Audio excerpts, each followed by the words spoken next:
And I'd say, take it away, Rachel. All right. Well, good afternoon or good morning or evening, wherever you might be in the world. We are going to be talking about faculty buy-in during this session. So we're going to share our experience that we have, I would say, been a little bit innovative over the last year in trying to get faculty to buy into ePortfolios, but help them along the way. So the problem that we're going to talk about is, how do we get faculty on board? Debbie? Well, the solution we came up with was build it and they will come. So we've built instructional ePortfolios for faculty. They tell us what they want. We put it into the ePortfolio. And when I say we, I mean Sophie. And then they can give us feedback on what they want changed. And so the goal for the instructional ePortfolio is that it models best practices for their students. And that also then that it provides instructional support along the way. We also have built instructional ePortfolios for multi-section classes, like first-year seminars, for the honors program. And I think faculty have been pretty happy with having this option and opportunity, at least from the feedback we're getting early in this process. Okay, so can everybody hear me? I'm on campus and I have headphones in. Okay. So as Debbie mentioned, I'm typically the one to build an instructional site. So the way that process works is I meet with a faculty member. We discuss the actual goals of what this instructional portfolio, how it will serve their students. And then I build a site from a template. If they have a preference on a platform, I'll do their preference. If not, I typically use Wix. I submit it to them either through email and they give me written feedback, or we talk about it in a meeting. But basically they tell me what they like, what they don't like, and I make those edits and then we publish it. I keep a master copy for myself, and then I make them a co-owner of the original site, so that they don't necessarily have to go through me long-term to make any edits that they feel like they need to make for the site that we've created. And Sophie, remind everyone that we make a backup. Yes, yeah. So we've got 2 copies in case anything, because Wix is kind of tricky sometimes. And with that, there's a learning curve. And if you're unfamiliar, you might accidentally delete a page or 2. And so that's where that backup comes in handy. Yes. There are QR codes along the way in this presentation. I believe this one links to the ePortfolio Studio. So in addition to being student support, it's also the faculty support. So the first example, again, the QR code will take you directly to the website that we created for honors. So I was working with the honors dean, and she expressed interest in doing a program-wide ePortfolio for all of the honor students at IUPUI. So we are now introducing the ePortfolio in 2 different places. The first place is within an intro course. So Intro to Honors, our H200 course that's taken either second semester for freshmen, or it's taken first semester of sophomore year for our program students. So we have 2 different entries into the honors program at IUPUI. It's either through direct admission as a freshman, or it's through various schools and programs. What's interesting is the students that are entered as freshmen, they actually begin their ePortfolio with their honors advisor. So the honors advisors have created a Canvas page that has resources and step-by-step instructions for how the students can begin their ePortfolio. We do journey mapping in that course, and they include that in their ePortfolio. And then they have assignments along the way. So when the 2 course assignments are in the Intro to Honors course, and then they have kind of their culminating requirement of the honors is to submit a final honors ePortfolio. So all instructions for the required components of the ePortfolio are linked in this website for students. And we're going to turn it over to Pat to talk from the faculty perspective about 2 instructional ePortfolios we created with her. Okay, so science, I would say from my perspective, science is one of the more difficult places to get a buy-in for e-portfolios. And I decided to use it for a couple of courses. One is my biology capstone. All of our biology majors do some type of a capstone, either with a research project with faculty or kind of a written paper with a faculty. And to be honest, the written papers were getting really boring for me to grade, and I think boring for the students to create as well. And I also got the students that I typically get in my capstone are students who have been out doing some volunteer research or research projects with other faculty, or they've been working in the field that they want to go into.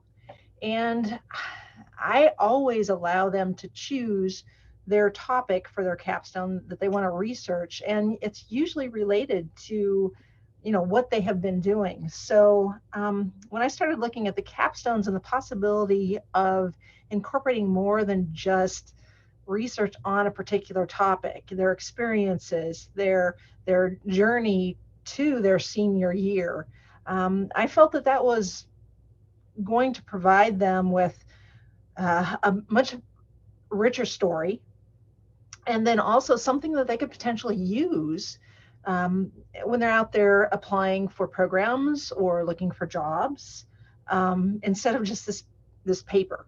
And so that's where the biology capstone came in. And I will be honest, I was fortunate enough to start this, to do a trial with Sophie. Sophie chose me to be her capstone mentor, and we just said, do an e-portfolio. And so while she was building our site, she was doing her own e-portfolio for biology capstone. So I got a practice semester, which was really great. It built my confidence in terms of being able to then do it with another set of students. And in terms of how easy was it, all I had to do was to load this page into my Canvas page, and boom, students had access to it. And then of course access to the studio for help if they needed it. So that's the biology capstone. The other place I did it was with my study abroad that I did over spring break. And this was another place that it just seemed like a natural fit. It's a little bit of a different study abroad. It's a service learning trip, and it's with an organization on campus called VITA. And the goal is to look at healthcare in the Dominican Republic. And so there were so many different aspects that could go into an e-portfolio, as opposed to, again, just a summary report of what they did. Making it their own personal statement, documenting actually what they did and how it fit into service learning, how it fit into their career goals. Again, just a much richer, personalized story than you would get with even a journal, right? A journal has a lot of personal documentation in it, but where are the pictures? Where are the links between an activity and the impact? And so I also encourage them, because all of them that were on this trip, all of them have the intent of applying to a medical profession program. So PA school, med school, dentistry, pharmacy, even healthcare management fits in with this as well. So it's a I don't want to say it's a broad group of students interested in some type of medical profession, and so it just fit perfectly for them to do this. And again, say, look, you can link this in on your applications, getting them to present themselves professionally in the program, or with the e-portfolios to their potential program. Was a good incentive for them to do a great job. beyond just giving them a grade.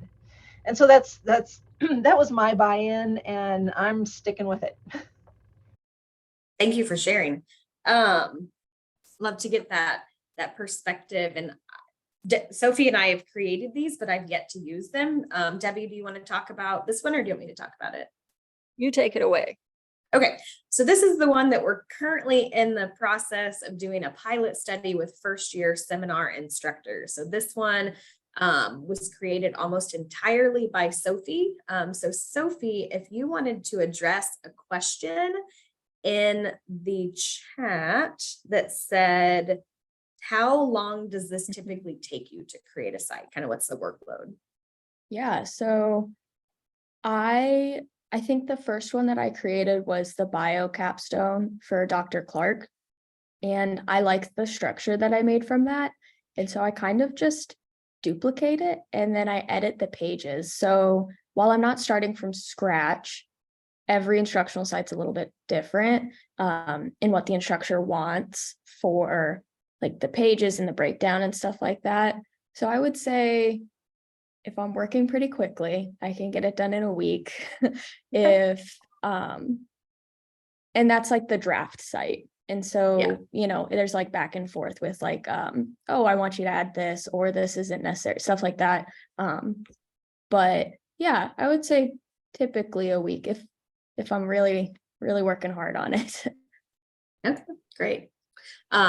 What I think is nice is once we did that first one, we could copy a lot.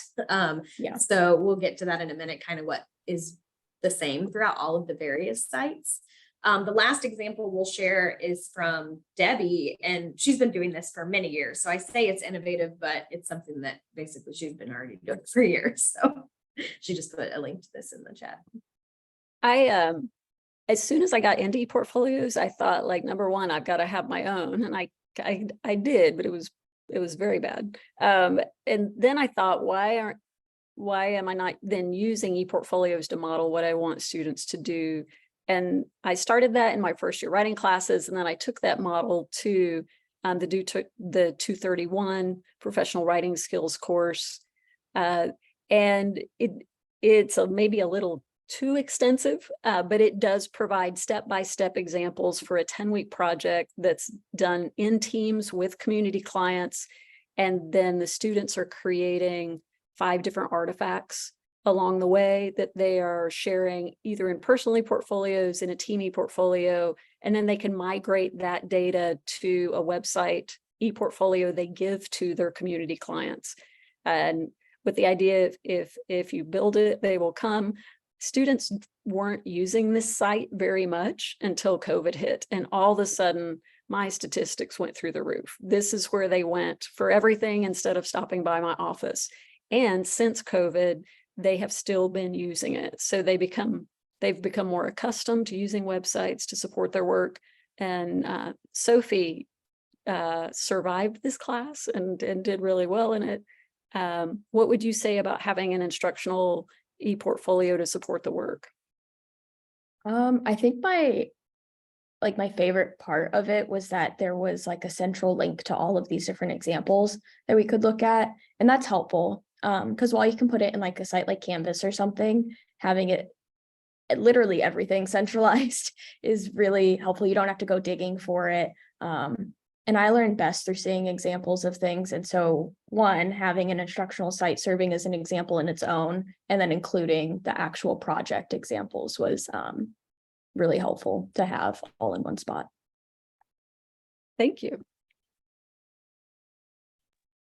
Oh, okay. So this is a little bit, Rachel mentioned this just a few minutes ago about how there's some things that we keep consistent across all the instructional sites that we've created.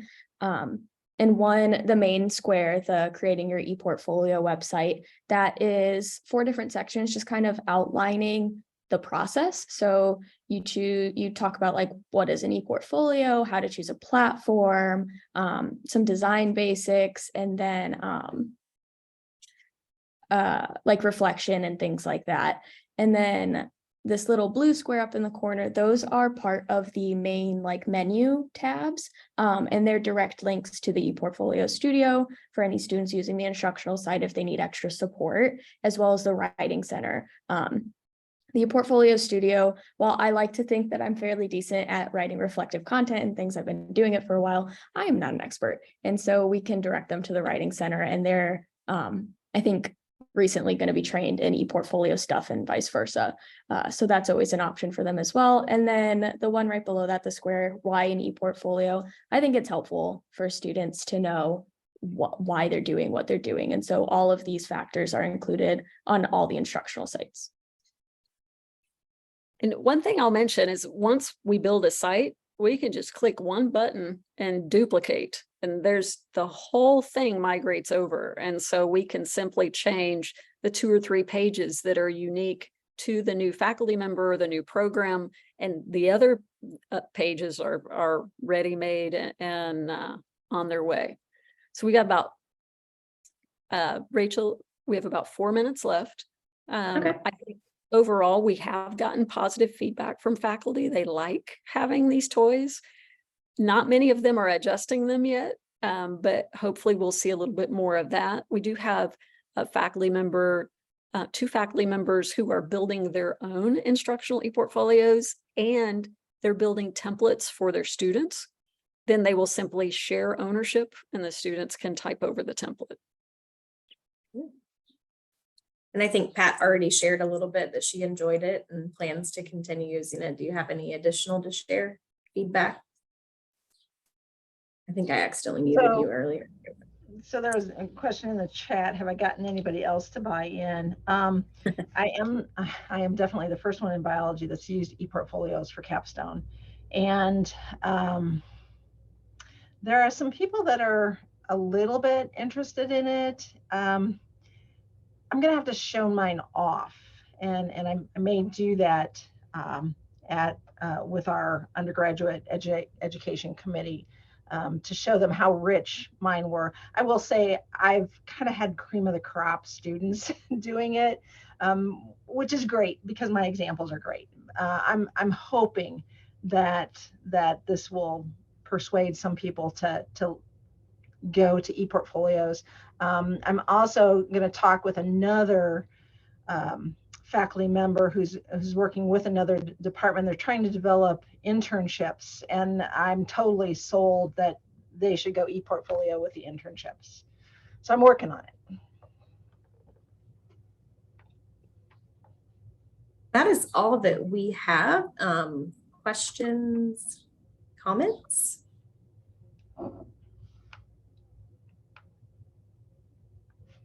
So Amy, to your question, I would love faculty to order so many that we can't fill them, because we could hire, we would then be able to argue that we could hire another Sophie, although there's no other Sophies, and to pick up and follow with that.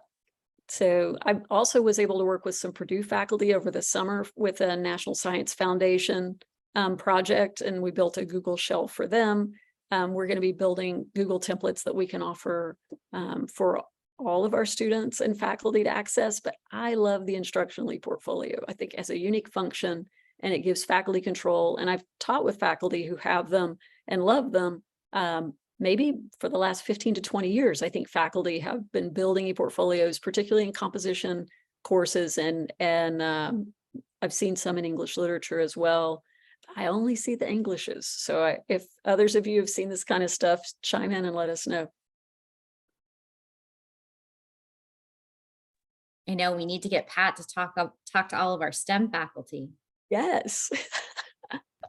I will add that years ago, and I actually presented at ABLE, I used ePortfolio in a course I don't teach anymore, Biology of Women. And I did it a little bit differently. I used it as a platform for them to present material as a, I don't know, public service type announcement. And they liked it, but it was much more cumbersome than it is now. Now it's just so easy. Well, I want to certainly give everyone a moment just to thank our wonderful presenters, Rachel, Debbie, Sophie, and Pat. We are so excited to just learn about the great work you all are doing at IUPUI. If you would like to hang out, our next session will start in 10 minutes, and it will be on innovative journey mapping assignment as a precursor to the ePortfolio.